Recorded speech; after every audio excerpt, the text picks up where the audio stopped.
हेडलाईन्सचे प्रायोजक आहे NBC bearings, लांब पळण्यासाठी।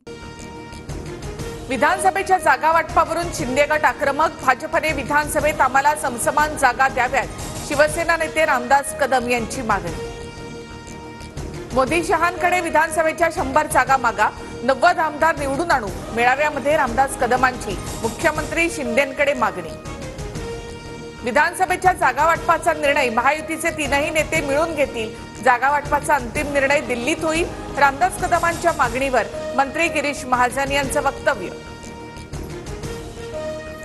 भाजपनंतर अजित पवार शिंदे गटाच्या निशाण्यावर।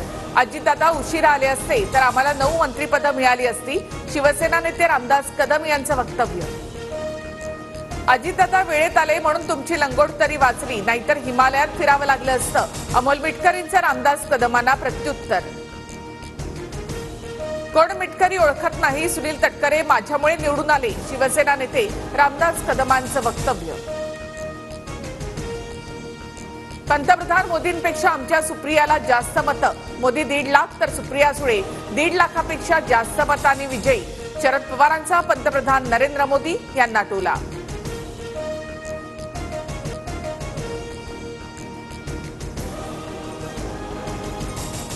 लक्ष्मण हाकेंच्या भेटीला गेलेल्या वडेट्टीवारांचा मुख्यमंत्र्यांना फोन। ओबीसी उपोषणकर्त्यांशी चर्चा करण्यासाठी उद्या सरकारी शिष्टमंडळ पाठवणार, मुख्यमंत्री एकनाथ शिंदे यांचं आश्वासन।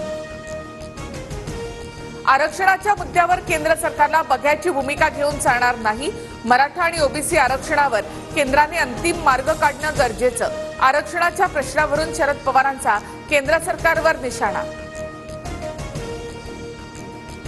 50% आरक्षण कोर्टामध्ये टिकतच नाही, याआधी सुद्धा कोर्टाचे निकाल मर्यादा ओलांडून दिलेलं आरक्षण पाटणा हायकोर्टानं रद्द केल्यानंतर बावनकुळेंचं भुवया उंचावणारं विधान। महाराष्ट्रामधल्या मराठ्यांच्या 10% आरक्षणाची पुन्हा चर्चा। विधानसभेला पानसट जोक मारणाऱ्यांचे कपडे लोक शाबूत ठेवणार नाहीत। उद्धव ठाकरेंच्या राज ठाकरे यांच्यावरील बिनशर्टवरील टीकेनंतर संदीप देशपांडे यांचा पलटवार। मोदी ब्रँड होते, आता ब्रँडी झालेत। भाजपच्या धन्यवाद यात्रेवरून राऊतांचा टोला, तर राऊत रोज काहीतरी बडबडतात, येडे म्हणावे की बेवडे। संजय शिरसाट यांचा संजय राऊतांवर पलटवार। पंतप्रधान मोदी रशिया युक्रेन युद्ध थांबवू शकतात, मात्र ते भारतातील पेपरफुटी थांबवू शकत नाहीत। राहुल गांधींचा पंतप्रधान मोदींना टोला, तर पेपरफुटी संदर्भात पंतप्रधानांना उत्तर द्यावं लागेल, राहुल गांधींची प्रतिक्रिया।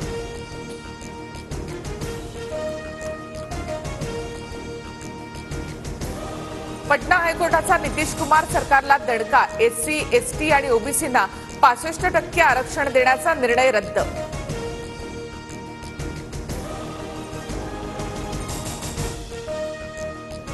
भिवंडी कल्याणमध्ये मुसळधार पाऊस, बाजारपेठ पाण्याखाली। पालघरमध्ये सुद्धा पावसामुळे वनई चंद्रनगरचा मुख्य बाजारपेठेचा संपर्क तुटला। मुंबईसह किनारपट्टीवर पावसाचा अंदाज। तळ कोकणामध्ये येत्या आठवडाभरात मुसळधार पावसाची शक्यता।